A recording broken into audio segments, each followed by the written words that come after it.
Hello, you wonderful people, and welcome to another episode of Crime Centric. This being a show where we talk about crime dramas that I watch. For today's episode, I'm going to talk about season 1 of Hunters. I will go ahead and say that technically this falls under the category of crime dramas, but it's just a straight up drama, but regardless, semantics and all of that. Obviously, I'll start off with non-spoilers, to kind of give you a general idea about how I felt about the season, and then I'll make it perfectly clear when I, start talking about spoilers. But non-spoilers in general, how I felt about the season, I thought was great.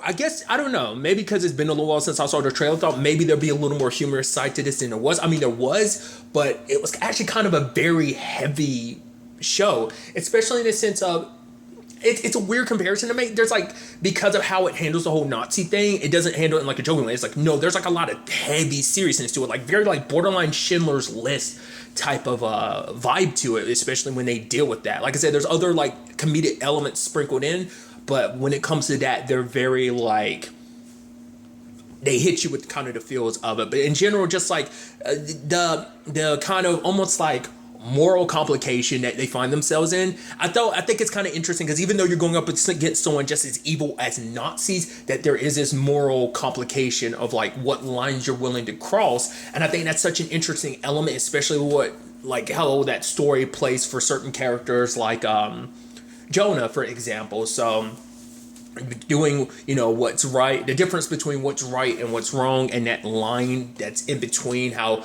they kind of overlap and blur. In some people's mind they do, and other people say don't. It's all quite fascinating.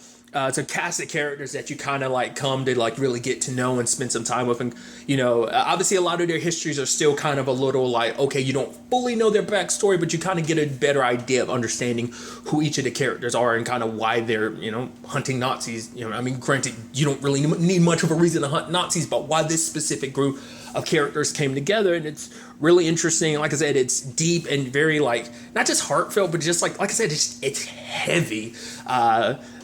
There's some interesting developments as the story progresses that obviously I won't get into for spoiler reasons, but I highly recommend, if you have not seen Hunters, I highly recommend you should check it out. It's very interesting. Obviously, I think at the end of the day, it's going to come down to whether it's something you can really vibe with or not. It's just, I liked it, but that doesn't necessarily mean you would. So just, kind of keep that in mind.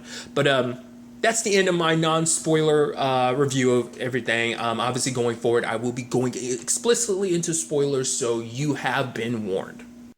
So as I brought up earlier, this cast of characters coming together. Well, for one, finding out how Jonah got mixed up in this is kind of sad. It's like his grandma, Ruth, ends up getting killed, and she's kind of the only family he's got left. Then he ends up meeting, which also interesting enough, the actor who plays Jonah is played by Logan Lerman. Obviously, I've seen him in a few things, but the thing that kind of comes to my mind the most is the Percy Jackson movies. He meets up with Meyer Offerman, who's played by Al Pacino, which is like, is Al Pacino kind of it's like you've seen him in many assortment of movies, so it's once again, it's Al Pacino, but nevertheless, it's interesting, like him bringing Jonah into the fold. I mean, in fact, he was actually trying not to bring him into the fold because that's not what Ruth wanted, because it turns out his grandmother was actually part of this whole Nazi hunting group, because basically she recognized a Nazi. And that's what kind of sparked all of this, because it was like a year ago prior to the story starting, she ended up seeing one in a supermarket. We see that like at the end of the season of like that flashback kind of showing us that scene. But it started with that, and she goes, ended up going to Meyer for help with this whole situation. And eventually they ended up basically finding that lady who ended up helping them get together a group. She's a matchmaker, on a more general level and just on a romantic level, but on other lanes as well, the probably more illegal side of things. And that's actually how this group of characters came together. But even then, we never actually got to see the formation of the team. We just know she acted as a matchmaker, because for her, it was like, there's like, she kind of helped put like 900 and what was it, like 57 Jewish babies back into, but for her, it's like, it's still like, what was it, like 5 million and something, a very specific number short. So it's like all that they lost because of, the Nazis and everything. She's trying to play her own role and kind of trying to fill that gap. But it's like, it's that 500 and something is very small in comparison to the steep amount of souls that were lost because of this whole situation. So it just, once again, kind of grounding it with that, seriousness of it all, but kind of running through everyone, because I really did like the fact is we got Lonnie kind of running through everybody's description, which, side note, Lonnie, played by Josh Radnor, Ted from How I Met Your Mother is kind of the thing I kind of best know him for. But I like that when it comes to Lonnie, he kind of does these little, like, they're in they're a little fourth wall breaking, but it doesn't happen within the confines of the show. It's almost just kind of like it's in its head. It's just a very, like, aesthetic thing for the show. I think it's interesting. Like when everyone kind of gets their badass, like, title cards and stuff like that. What you even love later on, Jonah won't call himself the Code Breaker. And then, was it Roxy was like, are you just mumbling something to yourself? What was it? He's like, no. She's like, come on, Code Breaker. And he's standing there, some bear's like, crap, she heard me. But we got introduced to everyone, that being Harriet, Mindy, and Murray, which Murray, who's played by Saul Rubinek, I best know as Artie from Warehouse 13. And the actress who plays Mindy, her name's Carol Kane.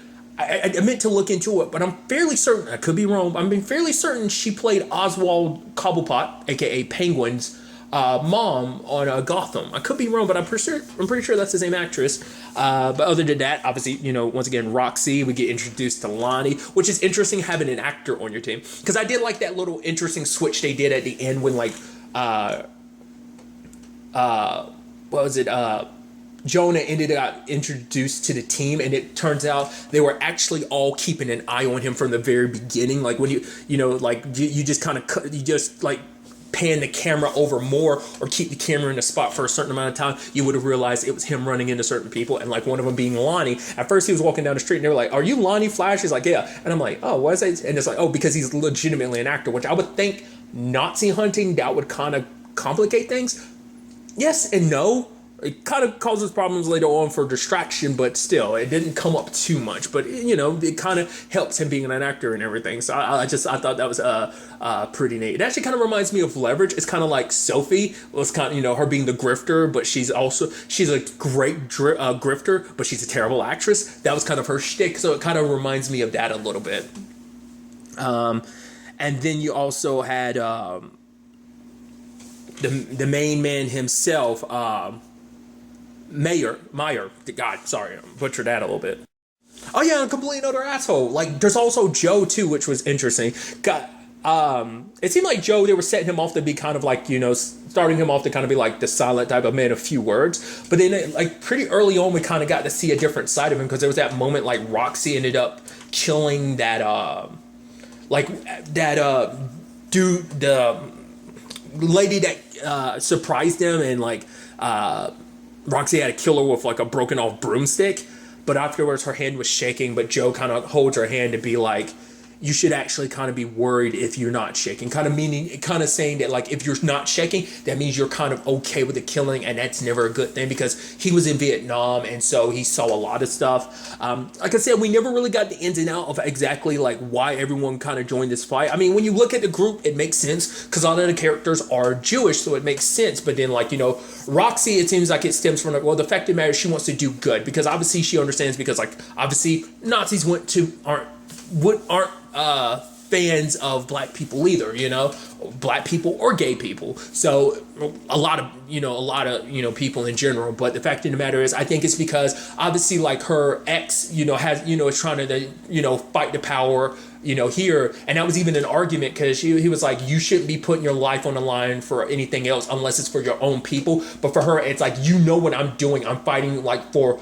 a greater cause. Than what other greater cause could it be for this? Like, we're literally fighting Nazis, And I'm wondering, did he know the full extent? Because she said it like that. I mean, granted, she didn't refer to the Nazis. She didn't get into the ins and outs of it. But it's like, we're trying to save the effing world. So I'm like, I wonder how much of what she was doing and was up to did he really know. And like I said, it never really came up like that. So that's why I'm curious, did he know the gist but never like the full ins and outs of it? I don't know. I just thought the whole situation was fascinating. And Joe, like, maybe it's just because, once again, maybe because he was a soldier, maybe he was looking for the kind of how I can potentially flip it, it's like he's trying to balance the scales because he did a lot of stuff in Vietnam and a lot of that still haunts him. So maybe trying to balance the scales by like, hey, I'm helping save the day by killing Nazis, you know. Not like it necessarily will balance the scales, but maybe it might balance them a little bit more in his soul. You know, that maybe that's kind of it. So yeah, that's just kind of like the thought that was in my mind. But as I also brought up earlier, I thought it was really interesting, the element of this whole thing of kind of like this moral aspect to it, because like you have Jonah being kind of this moral compass in the sense that like obviously he's young and obviously he wants to get revenge for, you know, his grandmother, but when it came down to killing the Nazi who actually did it, he hesitated, and because of that, the Nazi was able to catch him off guard and everything, even like throwing darts at him, which pretty brutal. But the fact of the matter is, even when he got the opportunity, he had the knife on him, he still couldn't bring himself to do it. And that's a constant struggle for Jonah, because he's literally torn between spoilers, but his grandfather, Meyer, and his grandmother Ruth, kind of like on which lane he should go. Like, because a lot of people see him as Ruth, you know, and that kind of comes up later on, because Joe was like, yeah, I see a little bit of Ruth in him, like, you know, that kindness, that goodness. But obviously, you know, Meyer tries to pull him more towards a route of just kind of doing whatever is necessary. Even if you have to do wrong for the right reasons, then that's all the right you need. Because he's saying basically that they're justified in doing what they're doing because they represent the 6 million, not even the 6 million, wasn't it like the 11 million, the millions upon millions of Jews that died because of the Nazis? Like, that was kind of like their flaming sword. That was all they kind of needed. Cool. What was interesting though is, and it was something, and I thought was kind of interesting element that disappeared more and more as the season went on, because it's like, okay, this is our thing. We put them on trial first, and once we find them guilty, then we basically kill them. It's still kind of cold-blooded murder, but we didn't actually get to see the full process, because the trial aspect only went down fully once. Because another time it was kind of heading in that direction was the one with I forgot her character's name, but basically like the ghost is the one that they were kind of going after for a good chunk of the season. His lady, because she spread the propaganda for him and everything. She's played Barbara Sokawa, I want to say her name is. It's the actress who played Jones, Katerina, in 12 Monkeys, a TV show. I was like, Katerina. But nevertheless, it was just, which I'm kind of bummed to have to see her in that particular role, but regardless, the fact of the matter is, also the fact is they were literally shoveling shit, spoon feeding shit to her. I wasn't expecting that, but that was kind of like it wasn't like a full blown, it wasn't a full blown situation like the music producer Nazi dude, especially because that was an element I thought was interesting, because he was kind of like, basically, if you go down to go do this, like, the fact is, the reason why I had all those, you know, Jews singing for me is because I wanted to block out, and that was horrible. Like that, like I said, this show hits you hard with being like, ugh, that just, it breaks your heart, because it's like, oh yeah, like, he's here holding, he's making, he picked, like, 10 Jewish men and basically made them have a singing contest. Oh, you got something wrong? Bam, you're dead. And he go until we're down to the last one. And he tries to justify it by being like, it's because he had a shitty dad, and that dad didn't believe in music or whatever. And so for him, all he could hear was a ringing, and he wanted to get the music back. And by doing what he did, it brought the music back. It was an excuse or whatever, but, and obviously, sadly, Jonah kind of started buying into it and kind of let his guard down, because at the end of the day, it's like, no matter how sympathetic they get, you can't forget these are Nazis. Hell, look at Biff, played by Dylan Baker, which see him in a multitude of things. Like, the first thing that kind of comes to my mind is Kirk Connors in like the Sam Raimi Spider-Man movies, but obviously he's been in a multitude of other things. But the fact of the matter is, him, for example, that opening where he ends up, that woman recognizes him and he basically kills everyone at the party, neighbors, his wife, that dude and his wife, and his own kids. I'm like, Jesus, which is like heartbreaking. But also, cause that thing at the beginning circles back, because they said her name was Helen, which I'm like, as in the same Helen from that Ring story, Jacob.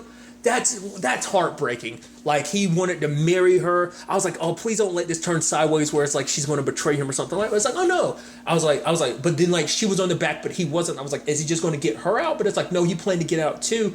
But a Nazi showed up in time, and luckily the other dude and Helen got away, but Jacob was killed. I was like, oh, and the bastard ended up grabbing his ring. But I loved how the story was told, because at the same time you're like, okay, so why? It seemed like that story was so disconnected. So I was like, okay, so how is it going to connect? Like, like I said, I'm getting way ahead of myself, and I'm all over the place, so I do apologize. But when they ended up finding like that room of all that stuff the Nazis had stolen from Jewish people, like paintings, jewelry, and all of that stuff, we found the ring, and it was like making the story come back full circle. Supposed to be like, because Jonah kind of like lost his drive in this whole situation, because he couldn't bring himself to kill the second dude, because like the first dude was the dude that killed his grandmother, so he had vengeance in his heart, but he kind of felt wrong because like he didn't have skin in this game. But this was supposed to be a reminder of like, this is kind of what you're fighting for.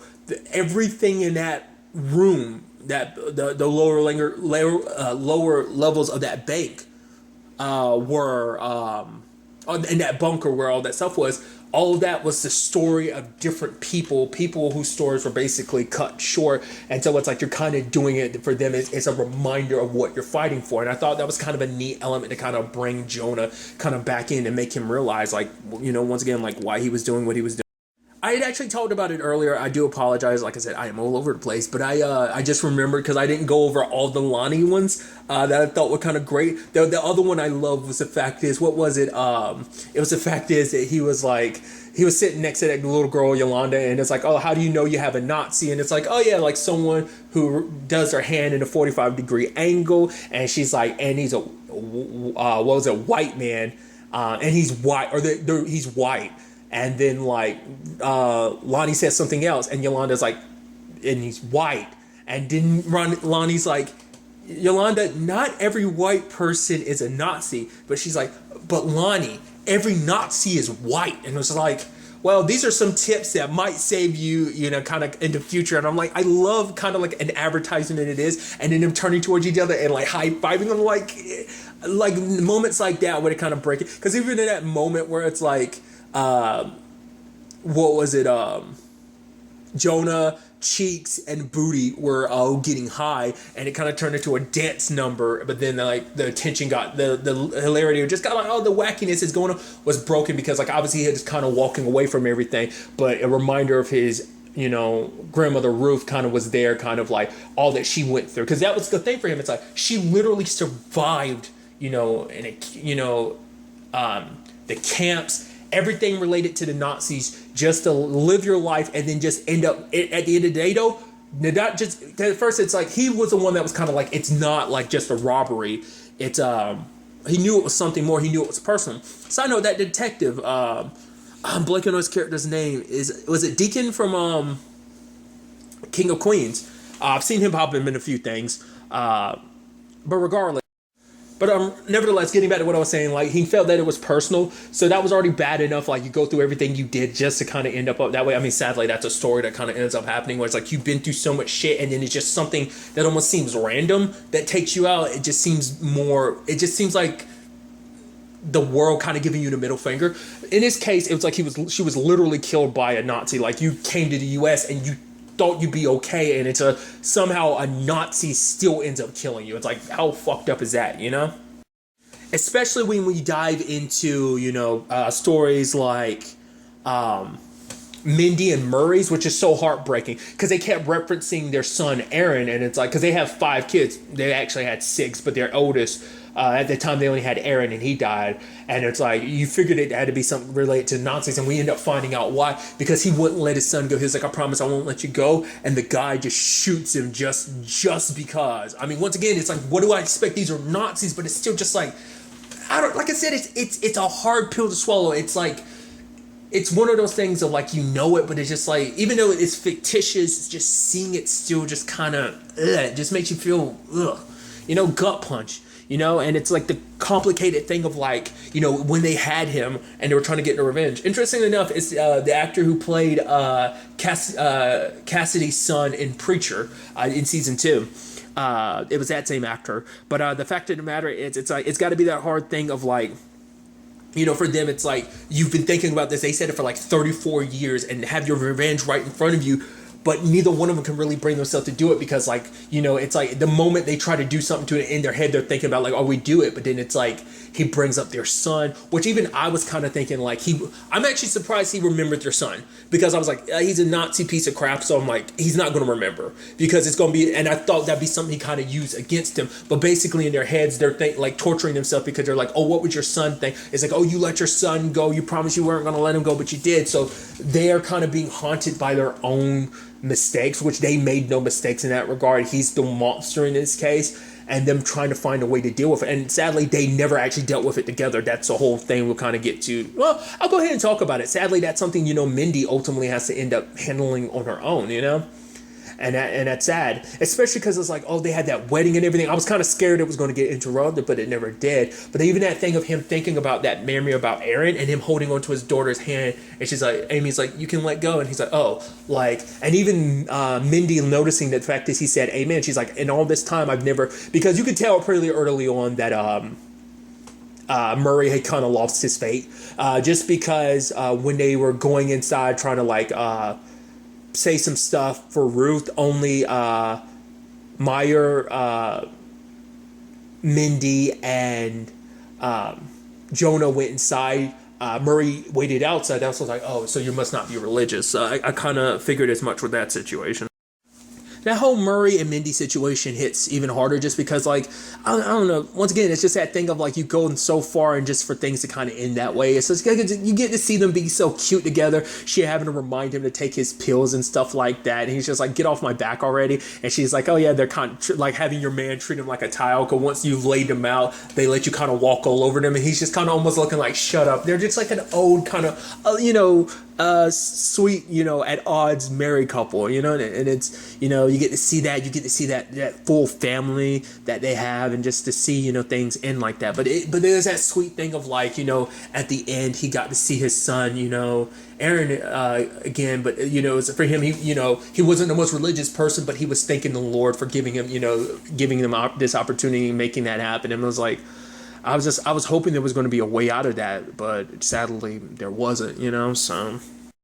Then there's like Roxy's side of things. What I thought was kind of interesting was the fact is for her, like I said, I think her reasoning for kind of getting mixed up in this is because she felt like I'm doing this for a good cause. It's like for her, it was money because her husband was out there doing, kind of like some, fighting the power type of work, like, taking a stand, like there wasn't any income to take care of their family. So her working this angle, it was a good angle side of things because it also turns out she was literally the only one getting paid for this. But it's like, it gave her an opportunity to look after her family. So, but sadly, it was that thing of like when she got so close to death, it scared her because it's like if something happened to me, my little girl would kind of be without me, like that because even later on when it came to the Murray situation, she's like, that's why I don't want to come back because what if that was me, But there was a situation of like you kind of have to because it's about not only saving your life and all these other people's lives, but also your daughter's life. You can't just like walk away from this situation because otherwise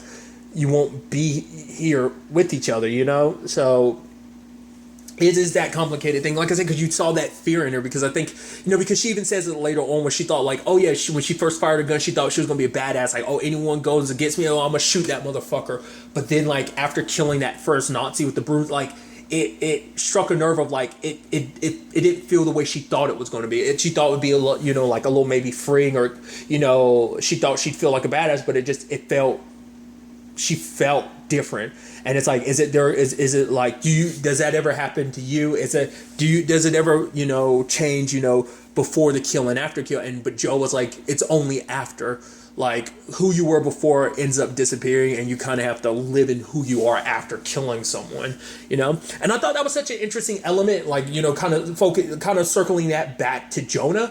Jonah literally went the entire season without killing anyone else. Because I kept noticing it as like, yeah, he crossed certain lines when he's electrocuting that scientist dude. with the jumper cables and stuff like that. So I'm like, yes, I get it, but at the same time, it's like he crosses those lines. That lane of gray, it gets crossed, sure. But the fact of the matter is, he's never straight up killed anyone, because anytime those instances have come, it's always been someone else who ended up, ultimately pulling the trigger in those cases. Which is such an interesting dynamic to have Jonah being who he is, what he represents, surrounded by all these people who seem like they're solidified in who they are, but yet at the same time, they're constantly changing. Like I brought up even earlier, like Murray, not being a religious person, but kind of having a religious angle to him because he believes in Mindy, and that was kind of enough for him.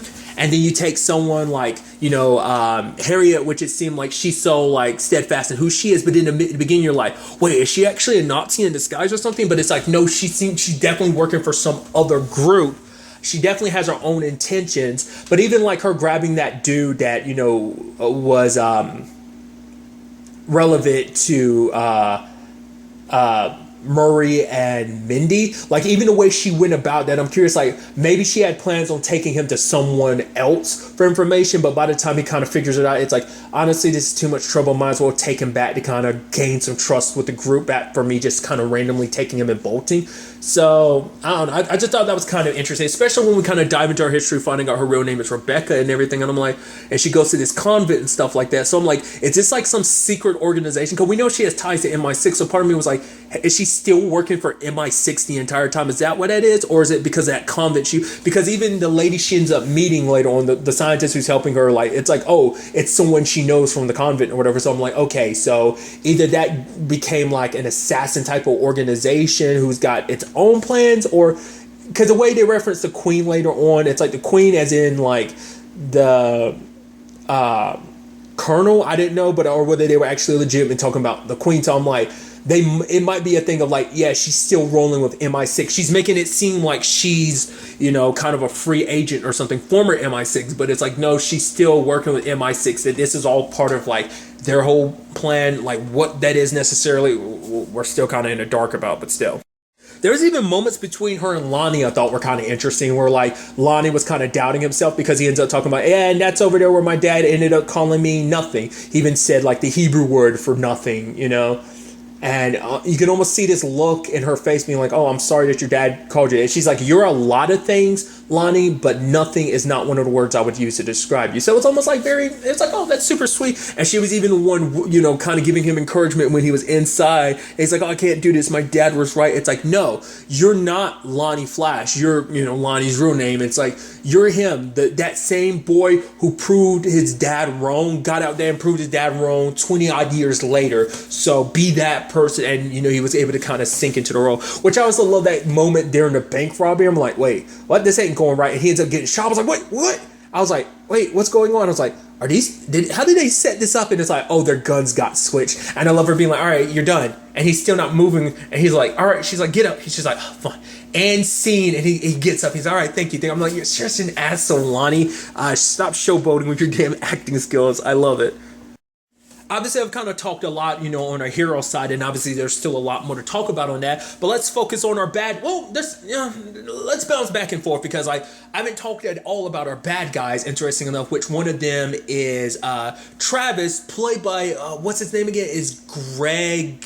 I'm blanking on it now. I couldn't remember. I was like, why does he look so familiar? I know him from the TV show Class. It was a short-lived spin-off from Doctor Who, which I really liked that show, but I completely forgot. And I saw him, and I saw Class. I was like, oh, right. He was like one of the leads in Class. But regardless, very interesting character. He's like a homebred Nazi. We don't know. I mean, why does anyone end up becoming like essentially a homebred person? Like some hole is empty inside of them and they get sucked up into certain corrupt idealism, and for whatever reason he got sucked into the Nazi propaganda. Like it spoke to him, because we never got the ins and out of like how he got there. It's just kind of like he was already there, and then by the time we really kind of find him, he's already kind of working his way up the ranks. The whole bowling rink situation, because at first he's not talking on, he's just like nines,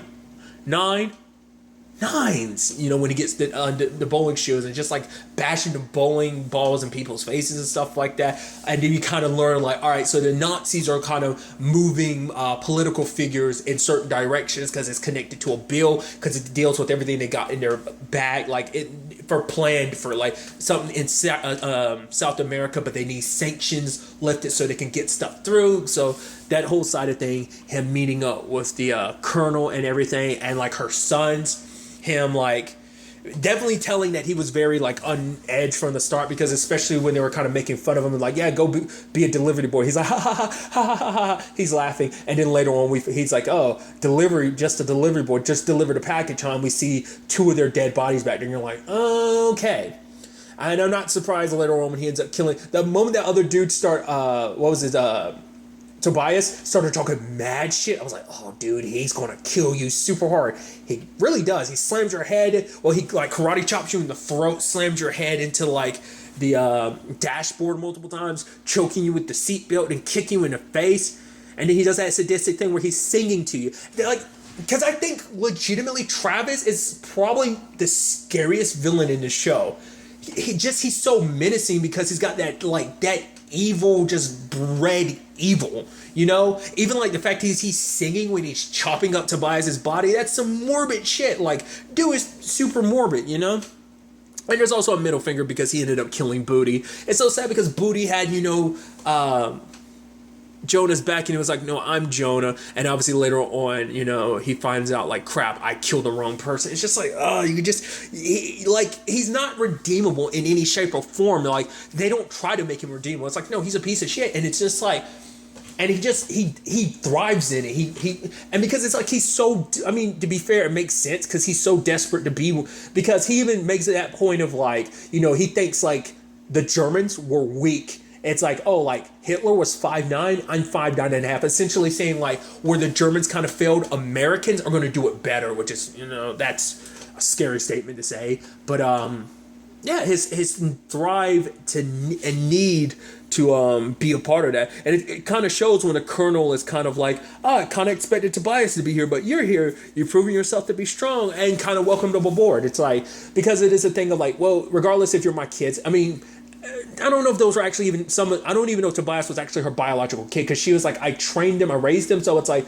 maybe they were, but maybe the other 2 weren't. Maybe all 3 of them were just raised by her. We'll kind of get some stuff at the end that might kind of like lean into explaining that more, but get to it soon enough. But it seemed more like, no, I just raised them and I trained them, so she has no emotional attachment. Maybe that's kind of the whole point, but who knows. Then you got to give it up to Biff being one of the most deplorable people, using his family's tragedy. I forgot what it was, because when he was giving he's like getting all tearful and stuff like, oh, my family, blah, blah, blah. It's like, oh, you suck so much. And then then he was like, all right. And then after the report was done, they're like, yeah, now back to your original programming. They referenced something, and you can see the look on his face like, wait, what the fuck? That's what this is, interjecting that programming? Why would you put me in the smack dab of that? Shouldn't my program, it was just the look on his face kind of made me laugh a little bit. But Biff definitely went through a lot. What was it like? Juanita, like trying to sway her to his side. At first, it's like, yeah, we need to put those sanctions back up. I'm like, wait, isn't the whole point to take the sanctions down? I'm like, what are you doing? Because he had brought that whole thing up to Travis about like, oh yeah, like knowing your value and stuff like that. And the moment like she feels like you're no longer valued to her, she comes. And I was like, oh, he's playing this situation because he's trying to take advantage of it. Be like, oh, look at me, I'm still worthwhile. And it's like, oh, you kind of underestimate me being in a position I am, because I am here where I am. I can sway things to kind of be what I want them to be. Granted, he overplayed his hand, because Juanita was like, no, we're not going to go back and forth on this stuff. And she's like, bump that. You want me to change things? F that. I don't care if this is... Because obviously a combination of this is obviously our main protagonists are some of the few people who know that Nazis are still around and kicking. But there's also like elements of the Red Scare. You can tell there are elements because they kind of like, oh, the commies. So you're like, there's elements of that there, because they're using the Red Scare as kind of like... Because once again, I am not a history buff. The Red Scare doesn't really happen until like the 80s, right? Maybe it happened in because this is the majority of this, obviously it flashes back and forth all over the place, but it mainly takes place in 77. I think the Red Scare stuff didn't really happen until the 80s, but I couldn't be mistaken. Maybe it was like late 70s, maybe to early to mid 80s. I don't know. Like I said, I'm not a history buff. I do apologize on my ignorance. I have not been in school for a very, very long time, and I've not studied history in a very, very long time. So there's that side of things, but kind of playing up that angle, but Juanita wasn't kind of buying it. But then like Biff being just kind of like, oh, the best actor who's just actually a shitty person, and he's just playing it up. And even that moment of him being talking about his family in heaven or whatever, and he's literally doing the Heil Hitler situation. I'm like, I guess it's like because he's just reaching for the sky, like, oh, I'm reaching for heaven, but like that formation of his hand, it's like we're not noticing the Heil Hitler thing he's doing. It's like, well, because everyone thinks the war is over, Nazis are gone, they've all been kind of dealt with and everything like that. So it makes sense. Like no one would kind of read that, but obviously Juanita not impressed, so she keeps digging deeper and deeper into Biff. And because of that ends up putting a hit on him and Dottie, his mother-in-law, which is actually kind of a shame because he was legitimately more hurt over losing his mother-in-law than he was losing his wife and children. Because he was kind of like, I probably would have done that sooner anyway. But the fact of the matter is he literally dedicated like 30 years to that marriage and giving birth to all those kids and stuff like that. But it seemed like losing his mother-in-law hurt him the most because it's like she actually made really good food and stuff like that. I'm like, that's effed up to the max. But obviously they were sending people after Biff because like he was too much of a complication, and he was almost wondering like, oh, who's after me and stuff like that. It's kind of know who's already after you because you put a target on your back because you played it too fast and loose, and you thought like, oh, I'm gonna be cute, and you being cute is literally put a target on your back. But kind of, not along those same lines, but another element to this is the whole situation with Millie. And I thought that was kind of a neat parallel. I mean, because I didn't even talk about the intro at all. I should have, but I like the chessboard representation because it's like, especially because there's layers to that because obviously, what's his face? Jonah is really good at chess, but also because of the significance it has, because obviously like to me, I like that being kind of a representation of just like people going to battle and stuff like that is in the form of a chessboard. I always like that representation, but also because obviously the guy that killed his grandmother, that dude killed his grandmother's sister, Hava, because basically there was a person there, was named Marcus, who was really good at chess, and obviously there was that German dude in particular thought, it's like, oh, I'm pretty good at chess, so he ended up making a live chessboard using Jewish people as the pieces, and when the pieces attack and when you take other pieces, they kill each other, and I'm like, that's super messed up. And Marcus was very good at he never lost, but it's just there's no winning that. And Marcus took his opportunity to try and kill that guy, but he couldn't, and that's how the guy got the X on his neck. So that chessboard opening has so many meanings to it. But I also love that it immediately kind of shows you what Millie represents. Millie represents the law. Because what started off because she kind of got thrown into this whole investigation because initially she was trying to like work some other cases, but her boss was kind of like, find something else. It's just kind of like she wants to kind of make a name for herself because it's like not only is she a woman, she's a black woman, so it's just kind of she's trying to get respect of her colleagues, but it seems like that never ends up being a thing ever. So she ends up getting a case about some old lady, what was it, in Florida or whatever, that ended up dying, and lo and behold, she kind of figures it out because it's like, well, this is gas and everything. This old lady was killed, and then later on, she looks into it and finds out, like, wait, this lady was a freaking Nazi. So, kind of figuring this out, that wait, Nazis were here because the woman's real name was it because it was like Gretel and Hansel, so it was Gretel, and it's like found out like, oh, she literally shook hands with Hitler. It's even interesting because she actually makes reference to the Hansel and Gretel story because she's saying like, yeah, this story about like, oh yeah, this evil witch that was trying to eat them, but now it's like, now with this like, holy shit, Nazis are in the US and everything, now she's thinking like, what if that was actually kind of a messed up Nazi story in the sense of like, trying to like propaganda being like, oh, what if that witch was actually some innocent Jewish lady and these were just some like blonde hair, blue-eyed kids that decided to burn her in an oven. That's kind of like, I would have never correlated that together if they did not put that together. I'm like, oh, you can, because I don't know what the Grimm brothers were originally. I don't know if they're like not trying to throw any shade their way because like those stories were written well before them, but I mean, granted. And they kind of make this a point, like racism against Jewish people has existed for a long time. Not just the whole Hitler thing. That's one of history's biggest, like, what the fuck moments. But obviously, like, previous history kind of shows, like, hey, they even had that thing later on where it was kind of turned into like a game show of like, oh, why do people hate Jewish people? And they were starting to list off all these things. But I like that it kind of gets real, like the game show gets really real because it starts breaking the fourth wall. It's like, how much money, how good would you be at the game? Like I'm basically saying like, are these thoughts that you would think that you would have? Like, would some of these answers come so easy to you? Like, how would you fare in this game or something like that? And I thought that was kind of a neat, like, fourth wall breaking moment. Just be like, yeah, kind of pointing a finger at yourself to be like, kind of basically understanding like how people like their hate can run. It's like, because even one of them was like Jews because they're Jews. And even saying like, oh, they control the financial blah, blah, blah, like, hateful like Jewish stereotypes and stuff like that. Trying to make Jewish people seem like they were something, well, there's something other, that they're not human.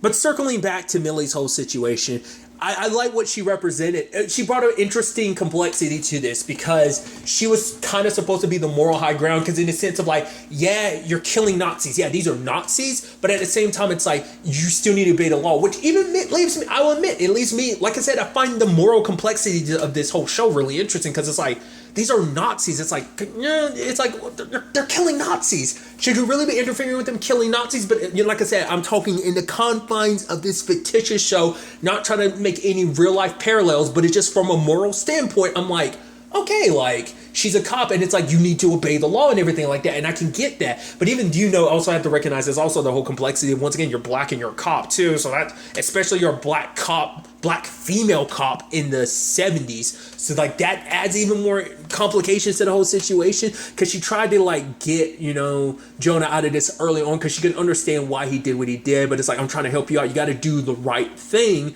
But obviously, Meyer was telling Jonah he was doing the right thing, so it's like, once again, you have like so many different, he's a 19-year-old kid, and he's got so many people kind of whispering in his ear, even his own grandmother, about like, well, what's right and what's wrong. And, when you're kind of filled with hate, especially because Meyer was like, oh yeah, I told you like the best revenge is living a good life. Nah, fuck that. The best revenge is revenge. And it's like, well, that's not the best way to live, because getting revenge won't fix anything. You saw what happened with Mindy. Mindy ended up killing that dude, but that's because like in her mind, Murray and Aaron was like, no, give him mercy. So it's like, he deserved more, but she just gave him a quick shot to the head and ended it all. But it's like, because she also had to do that on her own, so it was a reminder of, not only did she lose Aaron, she also lost Murray to this whole situation. So it's just, there's so much to that. But circling back to it, Millie's whole thing of like, also, because on top of all those complexities, she's also gay too. And the fact of the matter is, her girlfriend is a lot more open about it than she is, because she's afraid. We never actually really found out why. It seems like it might just be commitment issues, but it also might just be because of the whole gay thing, because she's religious and she's afraid of how people, in particular her parents, and how everyone would kind of react. But her mom was kind of like, I see how it is. It's like, obviously when you love someone, like, I see how it makes your heart, how you act. It's like, when you find love like that, you kind of fight for it. You don't just kind of let something like that pass by, no matter what the circumstances may be. And I think because anytime it came to like her being intimate, she was scared, because it's like, wait, your priest has come here into our place. Yeah, he'll notice that there's one bed, and put two and two together. And she's like, yeah, he figured this out. He's known for a while, and he doesn't have a problem with it. So why the fuck do you have a problem with it? And then Millie having to keep, her at a distance, kind of breaking up with her, which literally Jonah does the exact same thing with Carol, because obviously like it's, him and Carol seems like they've known each other since they were kids. And, she'd even asked at one point, like, when, it seemed like it was easier back then, less complicated back then. He's like, it was, because it never came up again. But, it seemed pretty obvious that he had a thing for her. So I don't think it was just a friend thing. I think it was like, oh, I have feelings for you. And it doesn't necessarily seem like it's, the feelings are mutual in that regard. Maybe they are, but maybe Carol just doesn't look at Jonah in that way. Or maybe, so that's a whole angle, within itself.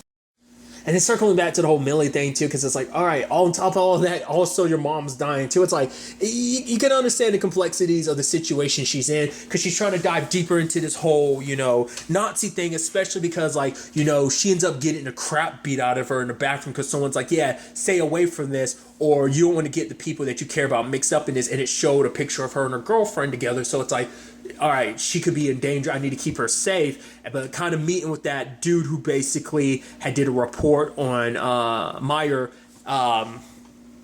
ended up kind of looking into some of the stuff that Meyer had brought to him about Nazis and stuff like that. But then all this like stuff came up about him, like child pornography type of shit. And so his career was ruined. His girlfriend didn't listen to him. No one wanted to believe him. So like the powers that be decided to, hush him. And so obviously, later on, Millie ends up meeting with his source and finds out what the group ends up finding out later on.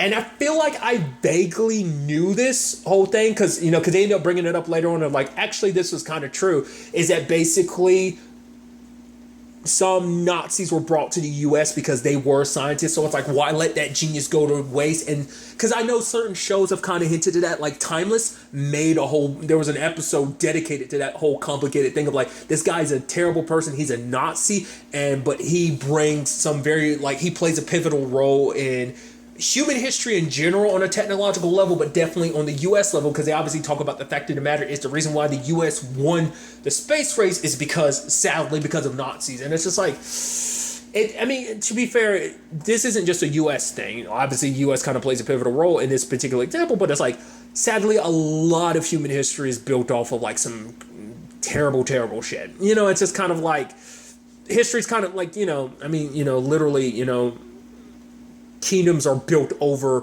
on top of, previous kingdoms. So it's just a thing of like history just kind of build, like terrible stuff has to go down for the next thing to kind of get built up. Sadly, you get what I'm trying to say? It's a complicated cycle, and just that kind of fits in that role of just kind of like more kind of fucked up U.S. history kind of playing out in that role. Because it's also like, we're doing this so that Russia doesn't end up getting him, because that turned into a whole issue. Because I think Russia ended up getting some of the Nazis anyway, some of the Nazi scientists, but the U.S. did it more so to make sure, hey, that we get them first. And they even showed this scene of like, a debate. Like one guy in particular was like, can we really forgive these, Nazis for what they did? They've literally experimented on and killed a whole bunch of people, like all these different people. Can we really be okay can the U.S. really be like, oh, we're okay with that? And obviously there were other people in the room kind of almost making reference of like, they're Jews, who cares?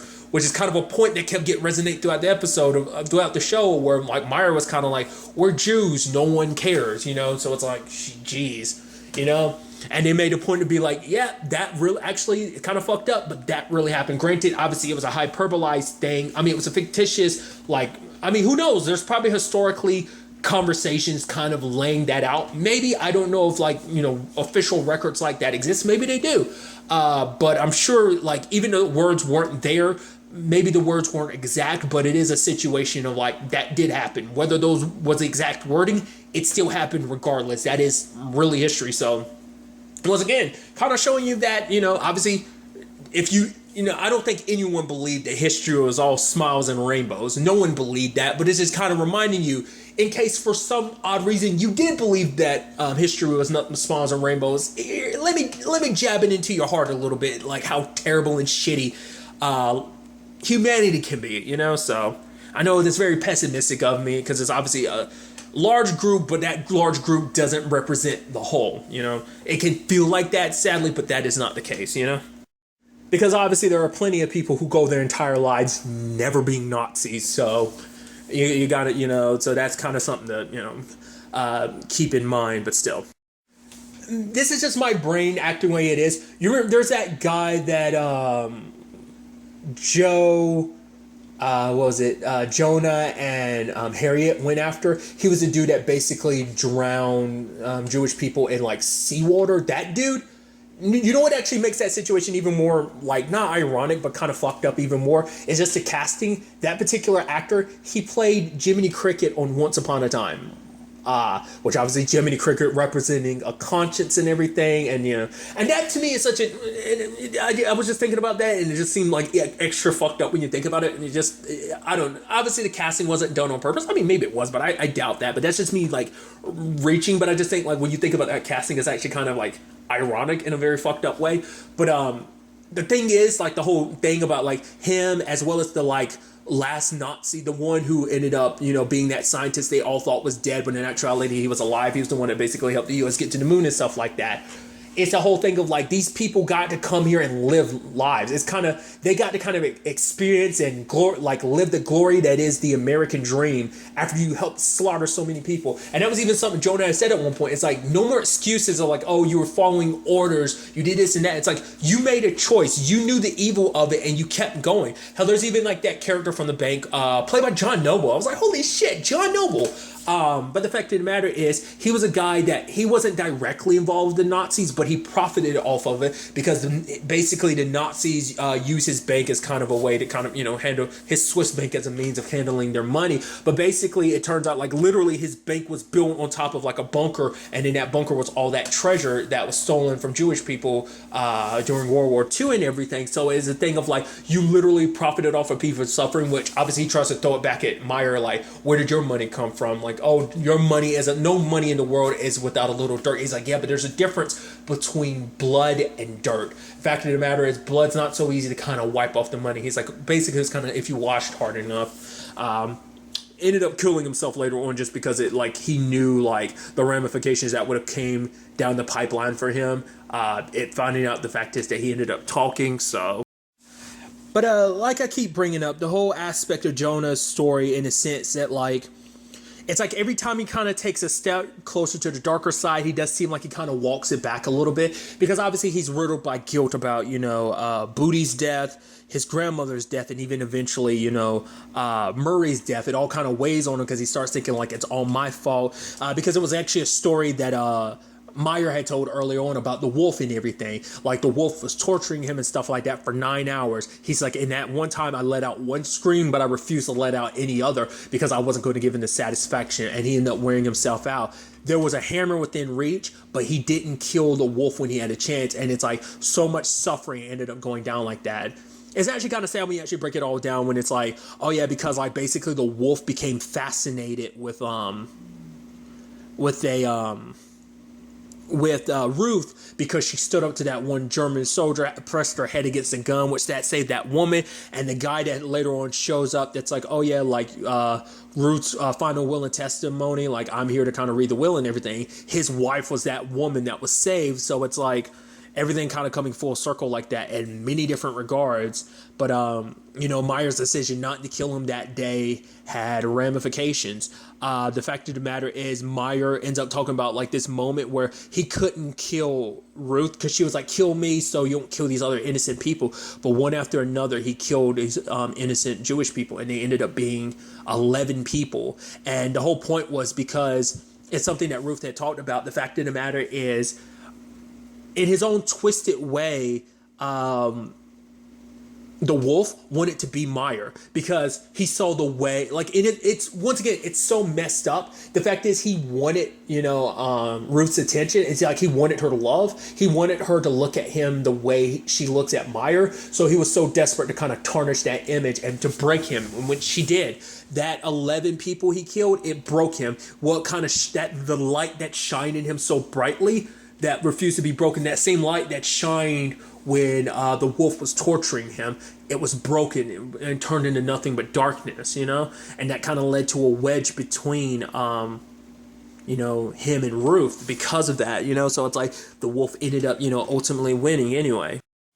But kind of talking about that whole light and darkness, obviously once again it gets represented with Jonah. It's the fact of the matter is when that guy that Jonah, that scientist that he's torturing with the jumper cables, because even Joe was like, no, you can stop. Meyer stopped him, but Meyer wasn't, because he was seeing Jonah kind of go down that route. And so it's sad because obviously Ruth, like, she wanted to keep that light inside of Jonah. And even like after he had done that, like obviously an image of Ruth was there being like, Jonah kind of trying to stop him from walking down this path, because it's like if he continued down it, the light in him would disappear. And it's like, because Jonah brought light back into her life after losing everything that she did. She talked about, because all these years later, like there's no pictures of her family left, her mom or dad. She only has fragment memories of her family. What was it, like her something? I think it was her dad's eyes and her mom's eyelashes or something like that. And even like Meyer was like, oh yeah, his mom's freckle or something like that.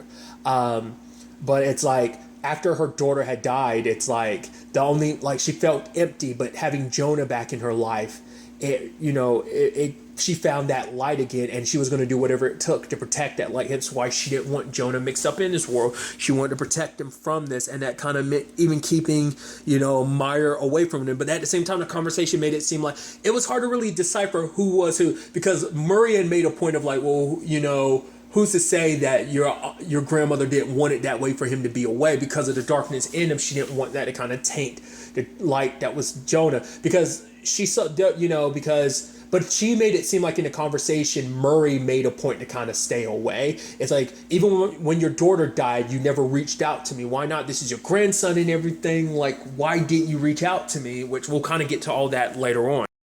The whole plan that, the Nazis have, obviously, like, Millie arresting Meyer, kind of skewing the lines because her boss told her kind of go down the gray area of like, yeah, some cops just kind of, do their time and get their pension.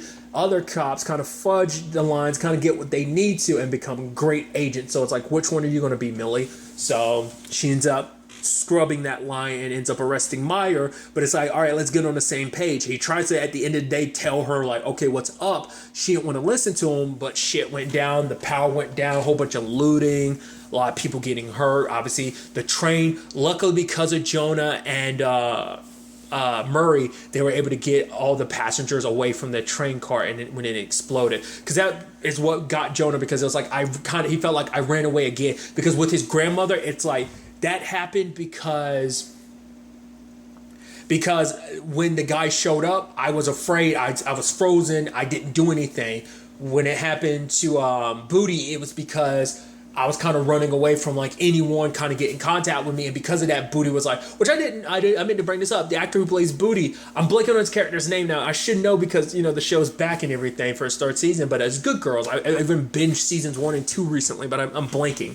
But yeah, it's the same actor from Good Girls. But nevertheless, it's like at the end of the day, like, that happened because you kind of wanted to avoid people. So Booty was like backing you up and being like, oh yeah, no, like, especially when he knew that you were in trouble. Like, because he even said it, he was like, you need to stop living your life like you're Robin, you're Batman, which I appreciate. Also all the comic book references, even in opening with like them having debates about, which even, once again, the moral implications, like they laid it out even from the beginning, because Jonah was like, yeah, like not even, Darth Vader started off evil, which is so interesting considering the fact is, the whole point is like you can make parallels between Vader and Hitler. Like there have been parallels made.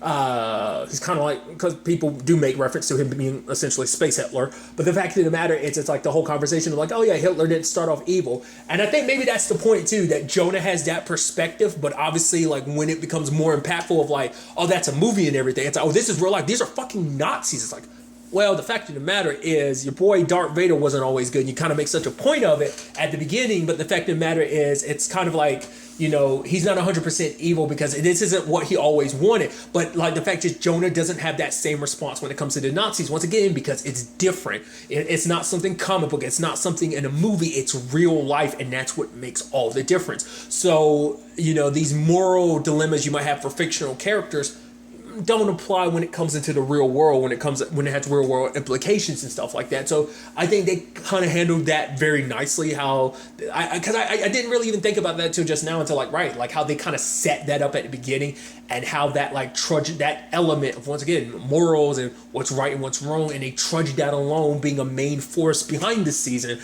So I think they did a really, really good job executing that aspect of it. But getting back to like the Nazis' grand plan is the fact is they're trying to make corn syrup, but they're like creating essentially what is going to be essentially a plague that they're implanting inside of like the corn syrup. Like this is going to be used obviously to replace sugar in so much stuff, and they're pushing all this marketing behind it. And it's like, because we saw earlier where it was originally tested, like one room of people weren't affected.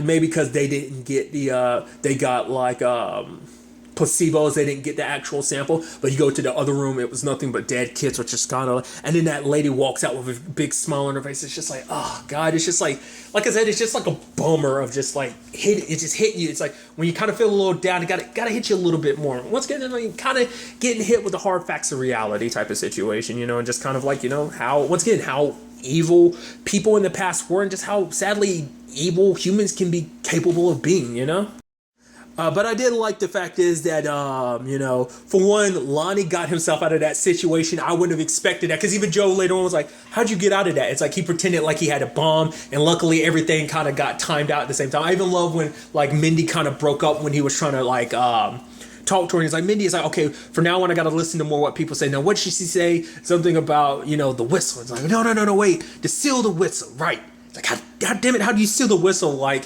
you're very terrible at this, Lonnie. But so much went down in that scene. Like, obviously, they were luckily able to stop all, before, poison spread. Which even, there's a whole angle of, like, Millie, joining forces with them, which is obviously, that's a whole complicated thing because she was kind of hunting them. But now it's like, oh, she's on their side for now because it's about stopping the bad guys. And obviously, it turns to that thing because obviously Roxy was like, oh, like, where have you been? Which part of me was wondering if it was her visiting her girlfriend or something, Maria. But she was just kind of like, you know who I am. The fact of the matter is I would rather be with my dying mother right now than being with you guys. Because sadly, while all this was going down, like, everything at that place where they were making the corn syrup, sadly, her mom ended up dying. It's so interesting because at the time she's trying to save Jonah from going down a path of darkness. Her mom literally dies at that same time. Because obviously, Jonah ends up catching up with Travis, and luckily, because of his training with Joe, kind of gets the upper hand and is about to put him down. And it's like, Travis saying all this stuff to kind of piss him off, but Millie reminding him, this isn't what your grandma would want. The fact of the matter is, she would want you to be a better person because if you do this. Because that's the whole conversation of like, if you stoop down to their level, you become them. You fight so hard not to be them, and ultimately you do this, you will become them. And at the same time, Meyer is trying to take out the Colonel, but it doesn't go that way. Luckily, Harriet is able to get to him. And then there's that scene between him and Jonah I thought was interesting. He waking up saying Meyer, and I was like, why is he saying his own name? We'll get to that soon enough. But then, like, he's pushing Jonah away. At first, I was like, oh, is this him feeling bad because he had that memory about him and Ruth? And so I was like, oh, he's trying to play it like tough love. Like what, I was thinking, like, maybe it was kind of supposed to be a repeat of what Logan, I'm literally about to call him by his real name, Jonah and Millie did in their respective situations with Maria and Carol, like, pushing away the people you care about the most. And I thought maybe that's what they was kind of going for. But then I was like, or is he just straight up being an asshole, being like, oh, like I thought, because Jonah had made that promise that, like, when the time came, I would pull the trigger. I wouldn't hesitate, like he hesitated with the wolf and everything. But Jonah did. And he's just like, I thought you were going to lead because, like, what was it? Lonnie's too much of an idiot. Roxy is too idealistic. What was it? Harriet is was too impulsive, and said that John was too haunted. Joe was too haunted, and then also the aspect of which I should also side note, I didn't bring it up, but like we really got to see Joe kind of go real badass when he was like went there to basically save Lonnie, like kind of like basically kind of went a little Rambo-ish, which was pretty impressive. I didn't even talk about it all. That story he told was actually very heartbreaking at that veterans meeting, because I love that Lonnie tried to say something like, where have I heard that Death Spiral? Where have I heard that before? From the movie Death Spiral 2. He's like, really? I didn't expect anyone in the US to have seen that. All right, it's me, Lonnie Flash. I love that he kind of kept constantly throwing that out there like, yo, yeah, it's me. I know what you thought. I know what you thought to yourself. It's me, Lonnie Flash. That's me kind of making a reference to a story that Samuel L. Jackson told. It's like a Graham Norton thing where he made reference to like him working with who was it? Dustin Hoffman. So it was just kind of like, it just kind of made me think of that a little bit. That's what I was kind of referencing. Regardless, like going on a tangent. But I just thought that was interesting and kind of funny. But then like Joe kind of brought it down to be like, the fact of the matter is, he talked about, because we had saw a flash of that like little girl he had met, and she was holding her hands up, and he looked at her hands, and her hands are like heavily burnt and stuff like that. But he ends up talking about the fact is the girl wasn't reaching out for him to like help her. she was looking for someone to end her misery, and she found me. Like, she was looking for a weapon, and that was me. And the fact of the matter is, he's like, I put, he put her down because it was like, it was what he could, and it's like something like that staying with you, kind of seeing, like I said, with every character, you get bits and pieces, you'll get the full scope of everything with them, especially with Joe, because there's still a lot to his story. Obviously, once again, with Harriet, which obviously her real name's Rebecca, like, there's still so much to her story, because even the scientist lady she was meeting with was kind of like, you try to pretend like you don't care, but you actually care a lot about this team, and then she's like, kind of like, no, I don't. But, it's like, oh, I killed 2 Nazis without even verifying them and put my team in danger, so don't once think like my loyalty is split, but it kind of is, because you've come to care about this team. Because even later on, Lonnie was like, whoa, is that real emotion on your face? Because she was feeling split, because she actually does care about this group of people, because especially the struggles, everything that they've been through, the losses they've experienced have hit her too. Like I don't remember us really seeing her like after the whole Murray situation, and seeing, Mindy kind of broken up the way she was, but still, I think, this whole situation hit her part. You can only be undercover for so long before it stops being a cover and kind of starts becoming a part of you. I think that's kind of concerns of just being undercover in general. But reading Ruth's letter about, the luck of the allies showing up, saving them and everything, it made, him realize like, no, like, no, small words are small. What was it? Basically, actions speak louder than words. So he wanted to kind of create like a big gesture, and it's like, oh, I know how to do that. Get the one that got away, and that being the wolf. And so he ends up tracking down the wolf and everything, and he brings him to mind. I'm like, all right, this is interesting. But the moment the moment we start going down that route, and then Jonah was like, wait, aren't you going to say that whole thing? He's like, no, what are you talking about? Why do I waste words on it? And you can hear him saying, you. I'm like, wait. I was like, wait, what? Wait, what's going on here? I was like, wait, you don't tell me.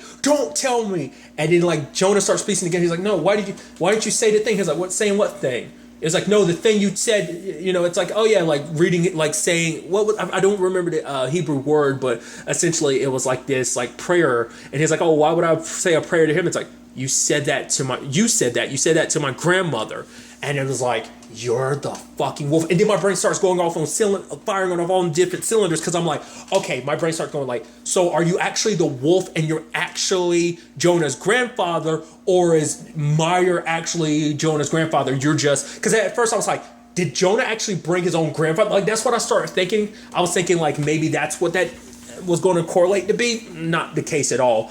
But then it started piecing together, because remember, she was a lady that spread propaganda and stuff like that. She was like I said, she's the actress who played Katerina, she played Jones on 12 Monkeys, a TV show. She says to Myers, you're the pretender, and he shot her.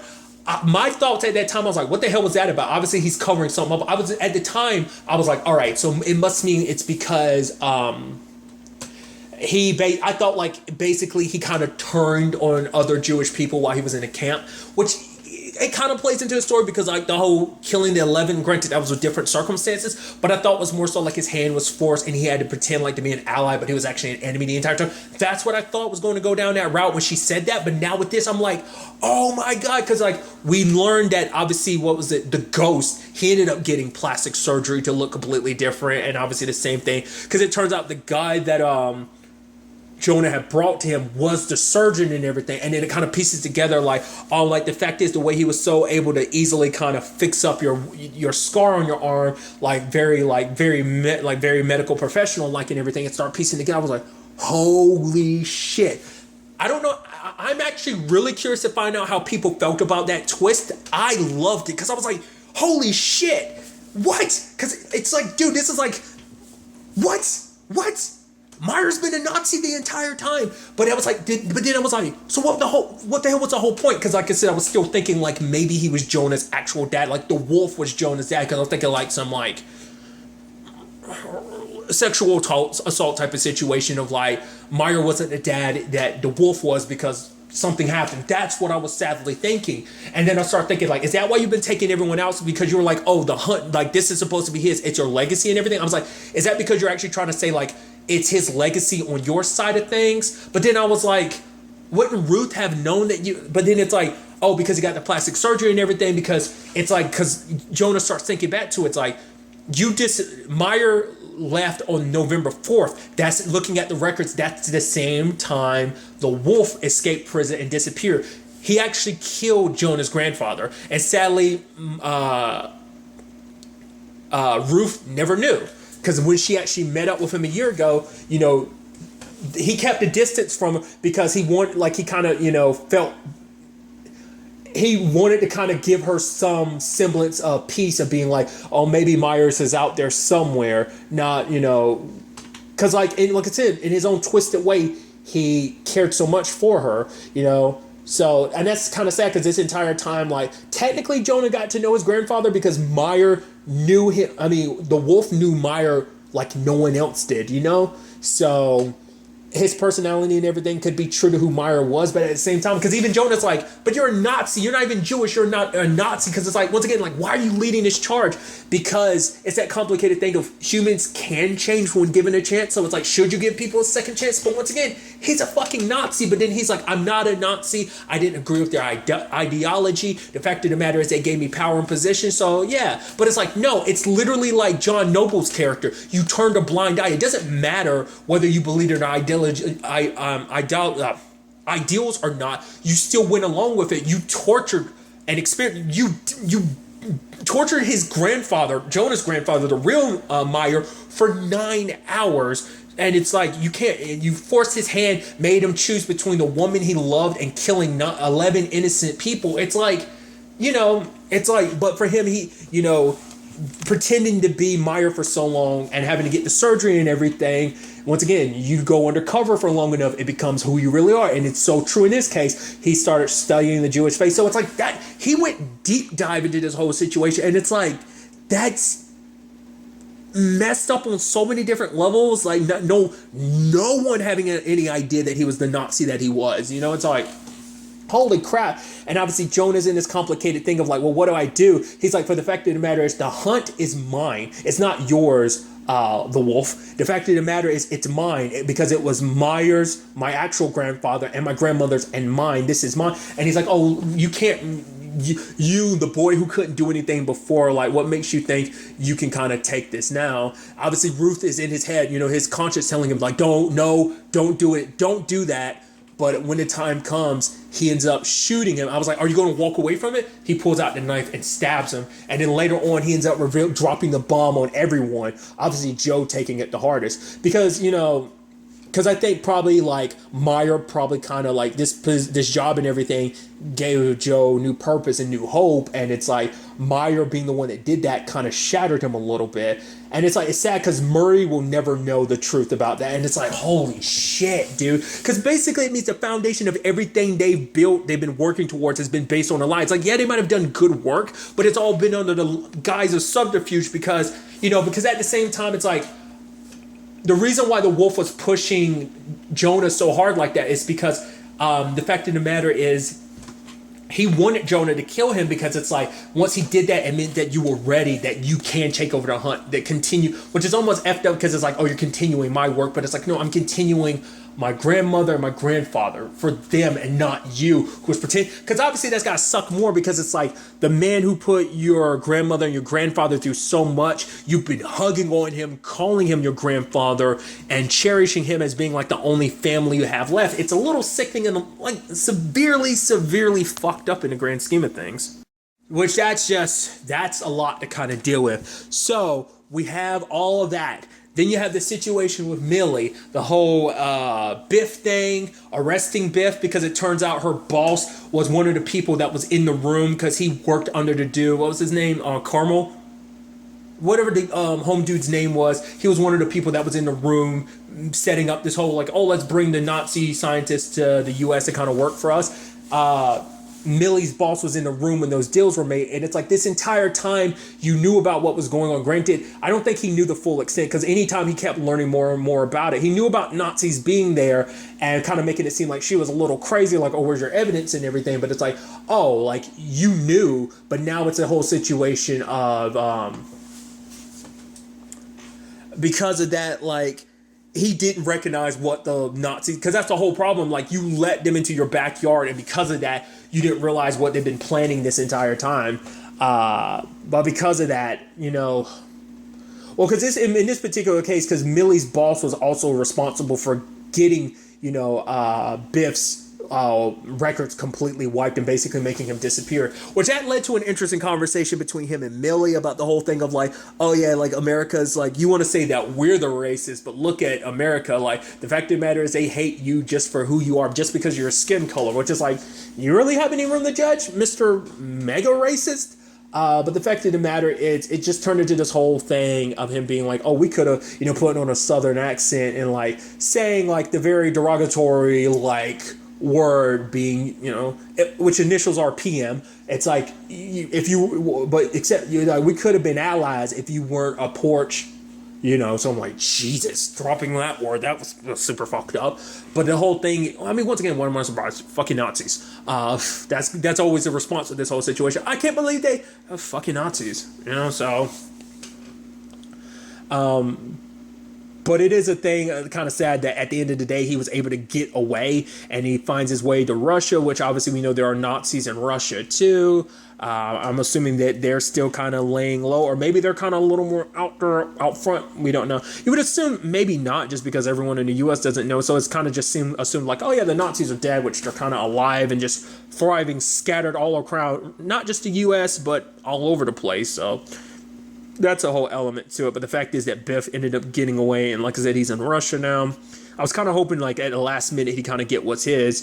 Travis obviously got arrested, but obviously he said that threat to Millie, because Millie tried to go to like higher superiors and stuff like that, but no one wants to listen, because like admitting all this went down, because that would mean like powerful organizations like NASA would have to admit that Nazis worked for them. So it's like we're going to keep that on the low and keep this to yourself and yada yada yada. And it's like, you don't actually have any proof and blah blah blah. So it's kind of like she was hoping to use Travis, which even Travis kind of gives her the middle finger by being like, oh, if only dear Logan could hear. Once again, I'm saying his real name. If only dear sweet that boy Jonah, if he could actually hear you kind of cutting a deal with me. But for him, he's like, nah, I don't want to. Because when I actually get out of here and basically threaten to kill her girlfriend Maria, and it's like, oh, the look on your face when I have the knife to your throat and everything, knowing that at this point, you'll look back at this time and you'll be like, I should have let Jonah put a bullet in my head, or at least kill me last night. Which I was like, oh, that's not good. But then that look on his face was kind of almost like he didn't think he was going to get out of there. So that was interesting. And then at the end, he's he's getting all sympathetic with his parents. He's like, oh, you should probably get me, it's like, I don't know what's wrong with me. I'm like, what the fuck? I'm like, what are you doing? Like, I'm like, why are you trying to garnish their sympathy now? I'm like, what the hell are you doing? He's like, you should get me a Jewish lawyer. I'm like, what the fuck is this all about? But it turns out it's because he's trying to get the prisoners on his side, because it's like, well, he tried to recruit some people, but it's like, once again, actions kind of speak louder than words. So he kills a Jewish lawyer to be like, oh yeah, like, the Jews aren't above us. I forgot what it was he was chanting. Once again, some hateful shit. But he's getting people kind of rallied up. And so, like, he's gaining an army in the prison, which are like, eventually he's going to break out. Like, at least some, like, high-ranking and powerful person is going to get him out. So, because obviously there's, like, a lot of, like, well, because Biff was, like, the most high-ranked person that was secretly a Nazi in the U.S. government. Like, literally so close to the president, which is scary. But the fact of the matter is, the fact of the matter is there are other powerful like people in positions. Obviously, you look at someone like the Colonel. She was able to rise. She's in a very powerful position and stuff like that. Being able to kind of orchestrate everything that she's done, but it's like maybe not necessarily 100% in a political lane like Biff was. But it's like you take what he said to Millie as truth. You're like, oh, that's going to circle back at some point. That's sadly going to come to fruition. But even Millie's kind of walking around with a gun, because I think she is paranoid knowing there are Nazis out there. Plus, just on the off chance because sadly, that is the thing of like, eventually he will get out of prison, some shape or form. Maybe it'd be his parents being not willing to give up on him. Maybe him trying to get like an insanity plea, get moved to a hospital, and then ends up kind of busting free. There was even earlier in the season, I forgot about, there was that whole thing about that boy who had a nut allergy, and he brought up the whole thing about like, oh yeah, like Darwinism, because he's supposed to be a representation of Darwinism, kind of like survival of the fittest. It's kind of, literally what the colonel said, because for him it's like, nature had a way of taking out people who are weak, who are allergies and stuff like that.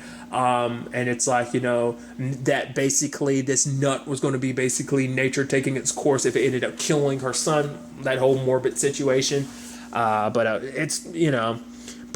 with Millie, it led to an interesting situation where it's like, all right, so what I'm going to do is, like, there's a congresswoman that comes to her and it's like, basically, I want you to take down Nazis because, going about things the very legal way, it's not going to work out. But you get to put together a team and everything, and you get to pick who is going to be on it and everything. I'm like, that's interesting. Because at first, at the moment that happened, I was like, is she going to join up with our hunters?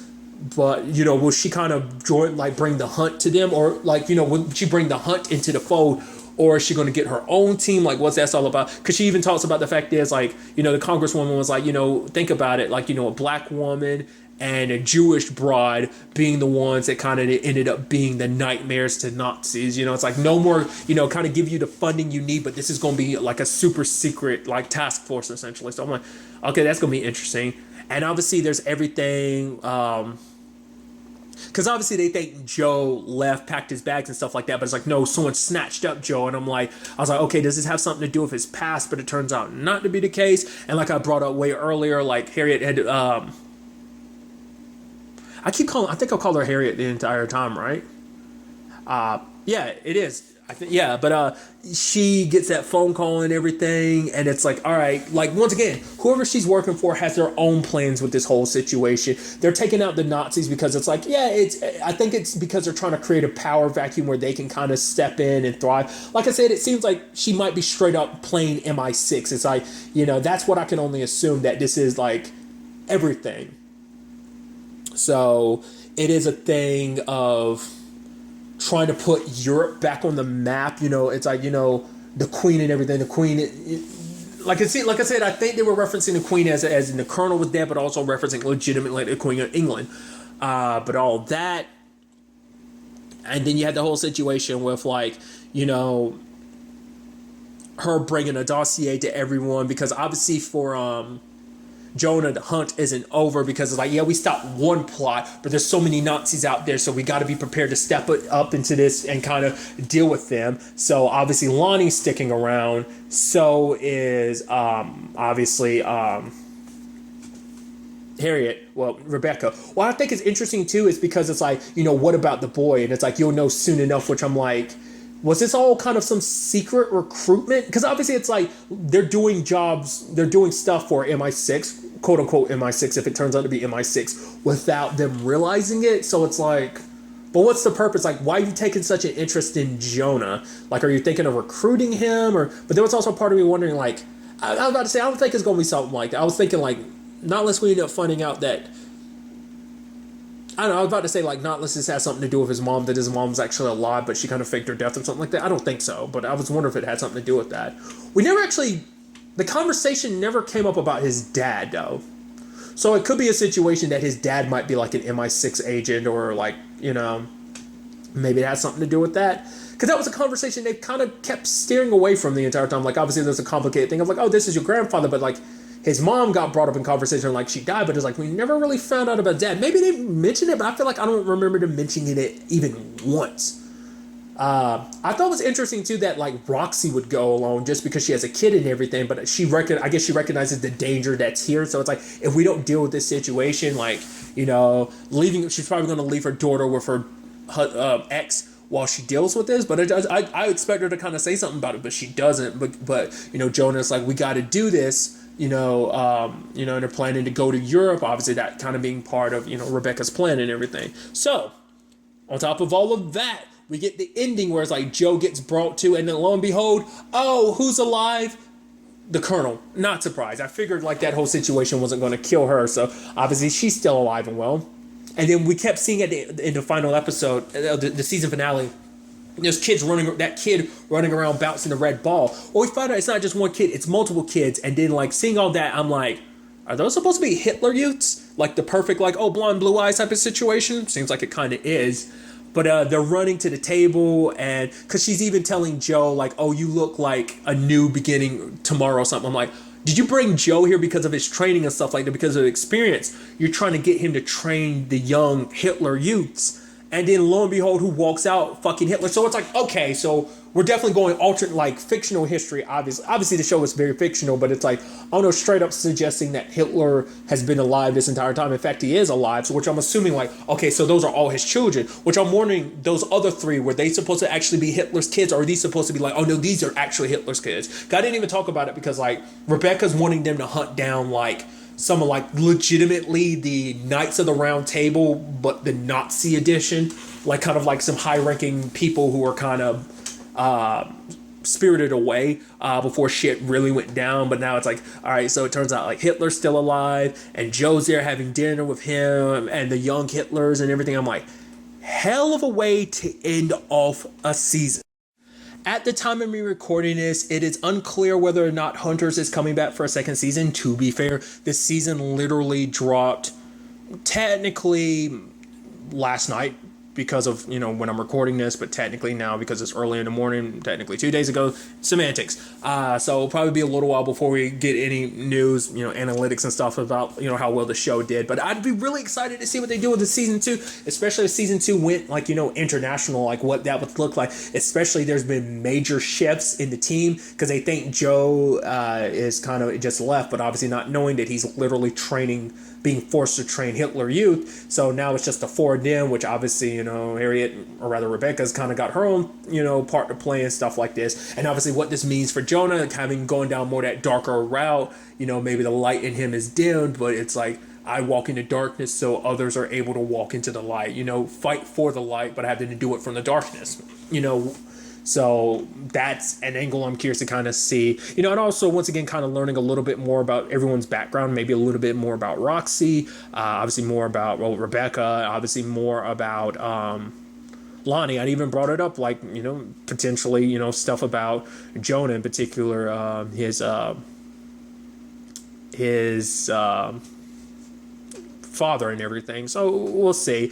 But also, like, he's under the impression, like, oh yeah, you know that Millie is going to be hunting us. So I'm guessing it's a thing of like, if they kind of go rogue, like at the very least she has like governmental oversight to what she's doing, and they're kind of a rogue operation. So she'll hunt them while they hunt other people. But it's like, not unless they're not aware of the fact is that Millie's forming her own squad, and maybe she's going to bring them in, maybe not. I'd be curious to kind of see. I would assume those two forces will come together, but maybe there'll be two opposing forces literally having the same enemy, you know, / goal. So like I said, I'd love to see how wild and crazy a second season would go, especially considering the massive shakeup this season finale means going forward, you know. But really, that's all I'm going to talk about. Till the next time we meet, be happy, be safe, live life to the fullest, and enjoy it. Good day and good